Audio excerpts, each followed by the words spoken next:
Bismillahirrahmanirrahim.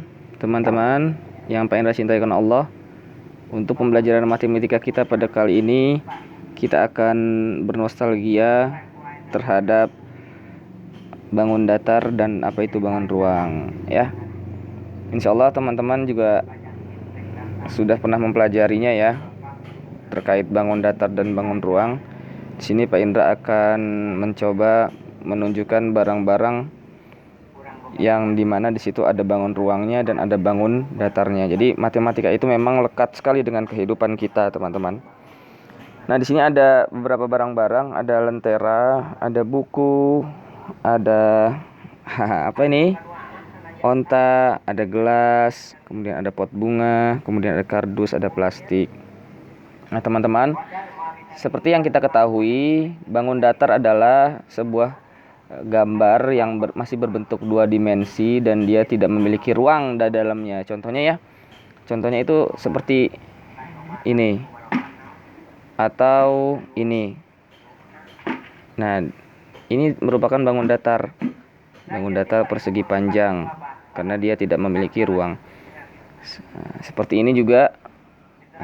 Ini bangun datar belah ketupat ya. Dan ini bangun datar belah ketupat juga dia tidak memiliki ruang ketika dia hanya berbentuk dua dimensi saja ya. Sedangkan bangun ruang itu banyak ya modelnya ya. Sebenarnya sama antara bangun datar dan bangun ruang, modelnya itu banyak, cuman yang membedakan adalah bangun datar itu dia tidak memiliki ruang di dalamnya. Ruang itu maksudnya apa? Seperti ini. Nah, ini ruang di dalamnya. Jadi ini yang disebut bangun ruang, dia berbentuk tiga dimensi, dia real. Sedangkan ini dia hanya berbentuk tidak tiga dimensi, dia hanya dua dimensi.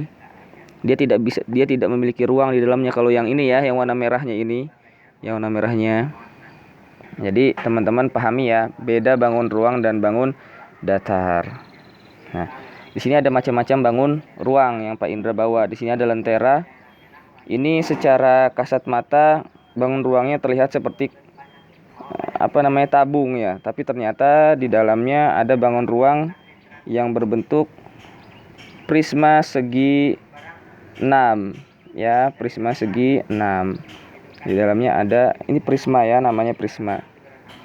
Nah, ini ada sebuah buku yang berupa bangun ruang juga ya, karena dia tiga dimensi bentuknya dan terlihat seperti balok. Tapi ternyata teman-teman sebenarnya dia juga bisa berfungsi sebagai prisma juga.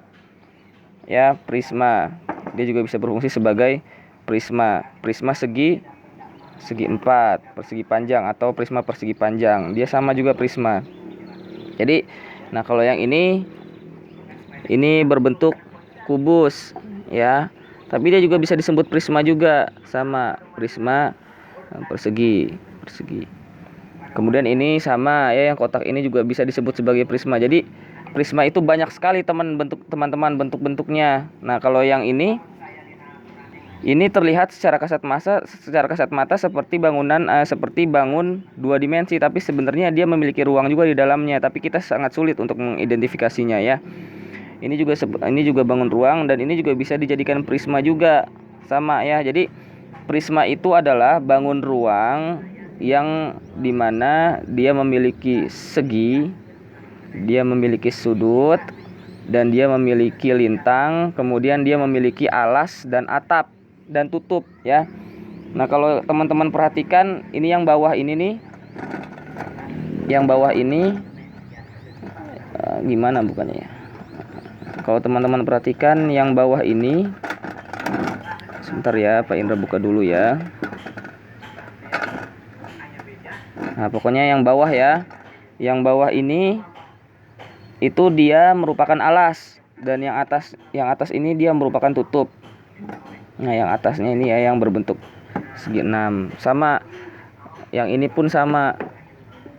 Ketika buku ini didirikan, maka yang bagian bawah ini adalah alas, yang bagian atas ini adalah tutupnya ya, kalau kita imajinasikan. Sama yang ini pun sama. Ini limas juga, yang bagian ini adalah alas, yang bagian ini adalah tutupnya. Nah, nanti setelah ini kita akan belajar menghitung volume prisma, bangun ruang yang bernama prisma. Jadi gampang kok rumusnya ya. Rumusnya itu cuman gampang lah, nanti kita jelaskan. Nah, teman-teman pahami dulu bangun-bangun datar dan bangun-bangun ruangnya ya. Jadi bangun ruang yang bernama prisma itu sangat banyak dan sangat luas. Ya teman-teman. Oke teman-teman, terima kasih atas perhatiannya. Assalamualaikum warahmatullahi wabarakatuh.